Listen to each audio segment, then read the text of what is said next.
Sejam muito bem-vindos mais uma vez ao canal Digital Autos. Pessoal, começando aqui mais um teste da semana com o Fiat Argo Tracking já 2026. Reparem já nesses faróis Full LED, que é a grande novidade desse carro nessa linha 26. Vocês já sabem bem, na avaliação completa eu falo de todos os detalhes para a gente descobrir se ele vale a pena ou não. Mas hoje é o nosso teste de consumo urbano, então nós vamos percorrer um trecho 100% de cidade com o ar-condicionado ligado o tempo inteiro. O carro está abastecido com gasolina, a gente vai sempre dirigindo de forma bem tranquila para tentar economizar combustível, mas infelizmente esse carro não tem modos de condução. Aquele sistema start-stop que desliga o motor em paradas rápidas também não existe, então esses pontos não vão interferir no nosso teste de hoje. Lá no final do percurso a gente pega essa nossa média e compara então com aquela informada oficialmente pelo Inmetro. E para a gente começar o nosso teste de consumo, eu já liguei o ar-condicionado e acabo de resetar então o trip de consumo B. Eu vou deixar aqui na multimídia no trip A, vocês desconsiderem, tá, esses dados, só para a gente ver ali o consumo atual, que seria o instantâneo. Assim a gente consegue ir dirigindo de forma um pouco mais tranquila, né, ir dosando ali, vendo o quanto a gente está gastando nesse exato momento. Pessoal, vocês já sabem o que eu vou dizer, né? Sempre no começo de cada teste eu preciso falar isso para vocês. Esses testes que nós fazemos são em dias diferentes, logicamente, porque a gente já testou mais de 60 carros. E não dá para você dirigir todos eles ao mesmo tempo. Aliás, eu sozinho não consigo nem dirigir mais de um ao mesmo tempo, né? Então é normal que a gente teste em dias diferentes. E com isso você tem variação, por exemplo, do trânsito. Embora, se tiver muito pesado, a gente refaz o nosso teste. Inclusive a gente acabou de pegar um semáforo ali que a gente ficou uns 3 minutos parado logo no começo do teste. Então eu já preferi repetir esse percurso, porque logo no começo já teria prejudicado bastante o consumo. Enfim, aí você tem uma variação de temperatura. Hoje, por exemplo, o Argo está marcando 10 graus, mas tem dia que a gente pega com quase 30, 25, 18. Então existe também essa variação da temperatura que influencia certamente no consumo de combustível. Uma outra questão é a quantidade de semáforos abertos ou fechados que você pega. Um carro que às vezes está saindo de uma garagem e acaba ali te atrapalhando também nesse quesito. Então você faz uma frenagem que você não esperava fazer e aí você também influencia o consumo em razão disso. Enfim, são muitas variáveis, mas fazendo esse padrão aqui no canal Digital Autos a gente consegue reduzir bastante essas variações e aí a comparação de consumo a cada teste fica um pouco mais justa. Não é segredo para ninguém que eu gosto de começar falando sobre o conjunto mecânico. Aqui nessa versão Tracking do Fiat Argo já 2026, a gente tem um motor 1.3 Firefly, aquele flex aspirado de 4 cilindros em linha com injeção indireta de combustível. Lembrando que você tem também outras versões do Argo e até de outros modelos da Fiat, o 1.0 Firefly. A concepção é praticamente idêntica, porém lá você tem 3 cilindros em linha, enquanto aqui são 4. Aqui no 1.3 ele rende uma potência máxima de 107 cavalos com etanol e 98 com gasolina. Já o torque é de 13.7 com etanol e 13.2 com gasolina. Lembrando que nós estamos aqui com gasolina, então vocês podem considerar os números mais baixos de potência e torque. Junto com esse motor, hoje você tem somente, pelo menos para essa versão, essa configuração, o câmbio automático do tipo CVT com uma simulação de 7 marchas. O que significa isso? Já expliquei várias vezes para vocês, mas só lembrando rapidamente.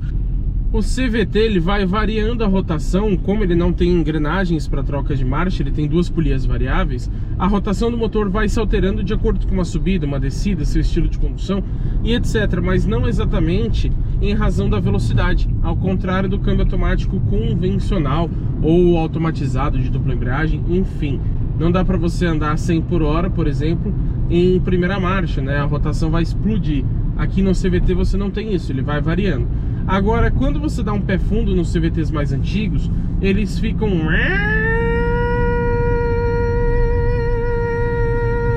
até acabar o seu fôlego ou o fôlego do carro. Agora, para reduzir essa sensação chata do CVT, as montadoras passaram a emular algumas marchas, ou seja, são marchas virtuais.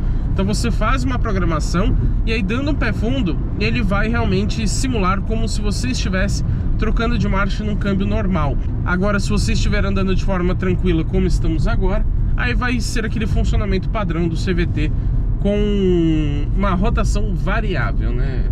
E é lógico que a gente tem aqui uma tração somente dianteira, apesar de ter uma pegada um pouco mais aventureira nessa versão Tracking, não existe um Argo com tração nas 4 rodas, o que é uma pena, seria muito legal, né? E eu vou pedir um favorzinho bem simples para vocês. Vocês estão assistindo esse vídeo de graça, não é verdade? Então, por favor, hypa o vídeo aqui embaixo. Fica ali perto dos comentários, caso você já tenha atualizado o aplicativo do YouTube. É totalmente gratuito, tá, pessoal? Não precisa pagar nada, a não ser que você queira. Se você hypar pagando, aí você ajuda ainda mais o nosso canal. Mas mesmo de forma gratuita, já é um apoio muito grande de vocês. Dá muito trabalho fazer esses vídeos tão completos, e assim vocês conseguem, digamos que, retribuir esse nosso esforço. Você pode também já deixar o seu like aqui embaixo, que também contribui muito pra gente. Vocês não estão hypando os vídeos, hein? Isso é fundamental, então por favor, faça isso. Quem nos acompanha já até sabe dos assuntos que eu vou falar, isso porque em todo teste de consumo é importante ressaltar esses pontos. O primeiro deles aqui é o peso. Nessa versão Tracking, que é inclusive a mais pesada do Fiat Argo, são 1.161 kg. E com isso a gente percebe que, mesmo sendo a configuração mais pesada do Argo, ela não tem um peso assim muito alto. Ainda mais considerando que aqui você tem uma transmissão automática, pneus de uso misto, o que aumenta o peso e também até prejudica um pouquinho o consumo, já que você tem uma maior resistência, né? Levando tudo isso em consideração, embora falte uma motorização turbo, eu acho um peso interessante. O outro ponto que eu gosto de citar é o preço, que também é fundamental quando a gente fala de praticamente tudo do carro, né? Às vezes o carro nem é tão bom, mas ele é barato e acaba compensando essa questão. Às vezes ele é muito bom, mas é muito caro e acaba não valendo a pena também. Essa versão, que é inclusive a mais cara do Argo, custa atualmente R$ 106.990. Mas essa unidade que estamos testando tem um pacote ali que custa R$ 3.090, então você vai praticamente para 110 mil. Se você considerar também uma pintura metálica, por exemplo, aí você já vai para praticamente 111, quase 112. É um carro barato? Certamente não, mas a gente precisa compará-lo com os seus concorrentes e faremos isso, claro, na avaliação completa, onde a gente vai destrinchar todos os detalhes desse carro para entender se vale a pena ou não levá-lo para a garagem da sua casa. Hoje eu prometo que não vou me estender muito nesse assunto, mas falando rapidamente sobre o Start-Stop, aquele que desliga o motor em paradas rápidas, esse carro não conta com esse recurso. Então quando a gente para num semáforo, ele está com o motor ligado e ele vai sim ficar consumindo combustível durante todo esse tempo. Com o Start-Stop, você fica com o motor desligado nesses momentos, então você deixa de gastar. Não muda muita coisa no consumo, é mais para redução de emissão de poluentes, mas sim, o Start-Stop acaba ajudando a economizar tanto etanol quanto gasolina, diesel, seja lá o que for. Agora eu preciso falar de uma coisa para vocês que eu acho extremamente irritante aqui no Fiat Argo, e não é exclusivo dessa linha 2026, tá? A gente testou, por exemplo, a versão S-Design, que traz esse mesmo conjunto mecânico, mas claro, não tem essa pegada aventureira, não tem pneus de uso misto, enfim, e ela tinha exatamente esse problema, que é essa alça de mão. Não sei se vocês vão conseguir ver, mas essa alça aqui, onde você segura para abrir a porta, ela fica pegando muito no meu joelho. Com a perna esticada, ó, pega bem na lateral do meu joelho, e com a perna aqui para cima, ainda fica desconfortável. Até porque andar com a perna mais ereta assim te cansa muito mais rápido. Então você não consegue achar uma posição onde isso aqui não fique batendo na sua perna. E ele é bem duro, ó. Ele é muito pronunciado. Então só por esse motivo eu sinceramente já não compraria esse carro, porque para mim, pelo menos eu que tenho 1,92 de altura, fica bem desconfortável dirigi-lo. Estamos caminhando para a fase final do nosso percurso. Essa é a última rua, como vocês já bem sabem, pelo menos o pessoal que nos acompanha. Vamos ver se não teremos um empecilho nesse cruzamento. Milagre, não tivemos. Vamos somente estacionar ali no ponto de sempre, para a gente então conferir como que ficou o consumo, comparar com os números do Inmetro. Enfim, estou bem curioso inclusive para saber qual foi o resultado. Vamos estacionar aqui, pertinho da guia. Acho que aqui está ótimo. Puxei o freio de mão, joguei o câmbio pro P, desliguei o carro, agora nada mais interfere na nossa média. Vamos lá conferir como que ficou o resultado? Vamos ligar o painel de instrumentos, a gente percebe que ele tem uma animação ali bem bonitinha, inclusive. Tá bastante sol aqui na câmera, me perdoem por isso, mas quando a gente vem aqui no trip de consumo, a gente percebe que aqui no painel ele não mostra a velocidade média, mas você tem aqui na central multimídia todo o trip também, o A e o B. E aqui sim ele mostra a velocidade média.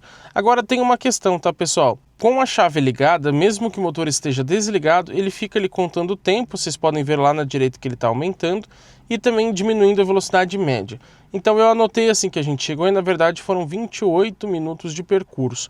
Já a velocidade por enquanto ainda não mudou, está em 22 km por hora mesmo. Foram 9,9 km percorridos e lembrando, a gente geralmente faz esse percurso em 24, 25, 26 minutos. Então hoje que a gente levou 28 foi mais demorado. Isso prejudica um pouco o consumo também, a gente pegou mais semáforos fechados e etc. Já o consumo em si, 11,7 km por litro, sendo que o Inmetro diz que na cidade com gasolina ele faz 12,8.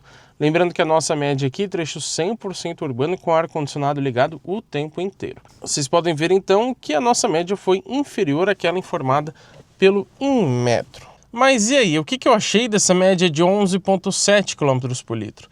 Eu acho mediana. Na verdade, é um carro econômico, é sim um bom consumo na cidade com gasolina e ar ligado, principalmente porque hoje a gente demorou um pouco mais para fazer esse trajeto do que o normal, como eu disse para vocês. Porém, como esse carro é bastante econômico de modo geral, eu esperava que nesse nosso teste padrão ele fosse também um pouco melhor. Comparando com outros modelos que já passaram aqui pelo canal nesse mesmo percurso, como eu disse, em dias diferentes, mas o mesmo trajeto, dirigindo de forma muito parecida, o Honda HR-V Touring, por exemplo, com motor 1.5 turbo, tá? E lógico, um SUV bem mais pesado que esse carro. Ele fez 11,5 km por litro. A gente pode comparar também com o Fiat Pulse S-Design, com esse mesmo conjunto mecânico 1.3 CVT, que fez 11,9. Foi um pouquinho acima aqui do Fiat Argo Tracking.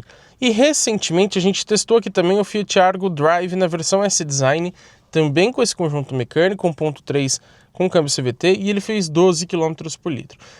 Então a gente pode ver que com esse motor realmente o consumo não fica muito diferente disso, mas em condições mais favoráveis você consegue chegar ali até uns 13 km por litro, até passar um pouquinho disso, caso você pegue menos trânsito ou, por exemplo, menos semáforos fechados, dependendo se você pegar um pouquinho mais de descidas também. Ou até mesmo se desligar o ar-condicionado, porque isso ajuda, ou piora na verdade, né, consumindo mais combustível. Só para vocês terem uma noção, desconsiderando, claro, os modelos híbridos e elétricos, somente carros a combustão, o mais econômico que já passou aqui pelo canal foi o Honda City na versão EX 1.5 CVT, que fez 13,1 km por litro. Aqui foram 11,7. Então a diferença não é imensa, mas ela é considerável. Eu imaginava que esse seria um dos carros mais econômicos. Ainda assim, não é um consumo ruim, tá? Que isso fique bem claro. O Argo Tracking é sim econômico. Mas agora que vocês já sabem a minha opinião, também quero saber a de vocês. Então comenta aqui embaixo o que você achou dessas médias de consumo. Qual a sua opinião geral sobre o Fiat Argo Tracking? Vocês pagariam ali na casa de 110 mil reais por essa versão? Quero saber a opinião de vocês. E se você ainda não fez isso, se inscreva no canal e ative as notificações, porque a gente vai ter muito conteúdo legal com esse carro e também com todos os outros que passam pelo teste de uma semana aqui no canal GT Autos.